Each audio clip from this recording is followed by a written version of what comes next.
Hi, இன்னைக்கு 10th standard சோஷியலோட history first லெசனோட ஃபஸ்ட் டீட்டெயில் தான் பார்க்க போகிறோம்.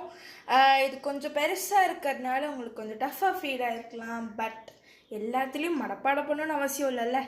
நம்ம மீனிங் புரிஞ்சு சூப்பராக படிக்கலாம். ஓகே, ஸோ நான் இங்கே எழுதியிருக்கேன். உங்களுக்கு இது ஓகே அப்படின்னா நீங்கள் வந்து just take a screenshot. Okay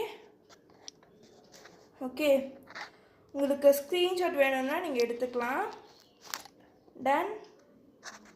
okay, so நான் பர்பிள் கலரில் இருக்கிறது எல்லாமே அதோட மீனிங்ஸ், அண்ட் ரெட் கலரில் இருக்கிறதுலாம் இம்பார்ட்டன்ட் ஸ்டேட்மெண்ட்ஸ், அண்ட் க்ரீனில் இருக்கிறதுனா யூஸ்வலாக இருக்காது. ஓகே, ஸோ எதிர்க்கிறது புரியும்னு நினைக்கிறேன். ஸோ ஸ்டார்ட் பண்ணலாமா?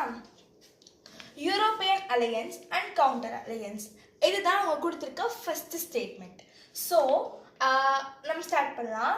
1900 இந்த இயரில் த யூரோப்பியன் கிரேட் பவர்ஸ் அது வந்து ரெண்டாக பிரியுது. அதாவது ரெண்டு ஆர்ம்டு சம்ஸை பிரியுது. ஆர்ம்டு சம்ஸ்னால் என்ன அப்படின்னு பார்த்தீங்கன்னா, ஆயுதங்கள் உடைய படை. அதாவது அவங்கக்கிட்ட வெப்பன்ஸ்லாம் இருக்குது. சரிங்களா? என்னென்ன அப்படின்னு பார்த்தீங்கன்னா, central power and allied power. Central பவர்னால் என்ன அப்படின்னு பார்த்தீங்கன்னா, அதாவது அதில் யார் யார் இருக்காங்க அப்படின்னு பார்த்தீங்கன்னா, Germany, Italy and Austria hungry, இவங்கெல்லாம் தான் இதில் இருக்காங்க. ஸோ இவங்க மூணு பற்றியும் சேர்த்து அவங்க என்ன சொல்லுவாங்க அப்படின்னு பார்த்தீங்கன்னா, ட்ரிபிள் அலையன்சஸ் அப்படின்னு சொல்லுவாங்க. ஓகே, அலைட் பவர்ஸில் யார் யார் இருக்காங்க அப்படின்னு பார்த்தீங்கன்னா, இங்கிலாந்து, ஃப்ரான்ஸ் அண்ட் ரஷ்யா இருக்காங்க. ஸோ இவங்களை என்ன அப்படின்னு சொல்லுவாங்க அப்படின்னா, ட்ரிபிள் என்டென்டி அப்படின்னு சொல்லுவாங்களாம். ஓகே, இப்போ இது புரிஞ்சிருக்கும்னு நினைக்கிறேன். யூரோப்பியன் பவர்ஸ் வந்து ரெண்டாக பிரியுது. என்னென்னா central power and allied power. இதில் 3 பேர் இருக்காங்க, அவங்க பேர் வந்து ட்ரிபிள் அலையன்ஸ். இதுலேயே 3 பேர் இருக்காங்க, அவங்க பேர் வந்து ட்ரிபிள் என்டென்டி. புரியுதா? Okay, next violent forms of nationalism.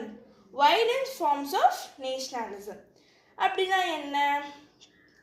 நேஷ்னலிசம்னா நாட்டுப்பற்று. கரெக்டா? நாட்டுப்பற்று இருக்கலாம், தப்பு கிடையாது. பட் அது வயலண்ட்டாக இருக்கக்கூடாது அப்படிங்கிறதுக்கு இது ஒரு எக்ஸாம்பிள். ஸோ அவங்க என்ன சொல்கிறாங்க அப்படின்னா, ஏன் நாடு சரியோ தப்போ நான் அதுக்கு தான் சப்போர்ட் பண்ணேன் அப்படிங்கிறாங்க. இப்போது நம்ம நாட்டில் ஏதோ தப்பு நடந்துச்சுனால தப்புனால நம்ம தப்புன்னு சொல்லணும். பட் இவங்க என்ன சொல்கிறாங்க, கண்மூடித்தனமாக நம்புகிறாங்க அவங்க நாட்டை. ஸோ இந்த மாதிரி நம்ம பண்ணக்கூடாது. ஓகே, நெக்ஸ்ட்டு இதுக்கு வந்து ஒவ்வொருத்தருக்கும் ஒவ்வொரு பேர் கொடுத்துருக்காங்க. இங்கிலாந்து அப்படிங்கிறது வந்து கண்மூடித்தனமான நாட்டுப்பற்று. இப்போ நம்ம படித்தோம்ல, கிட்டத்தட்ட ஒரே மாதிரி தான். லைக் அது சரியாக தப்போலாம் பார்க்க மாட்டாங்க, அதுதான் உண்மை, அதுதான் வந்து கரெக்ட் அப்படின்னு நினச்சிப்பாங்க.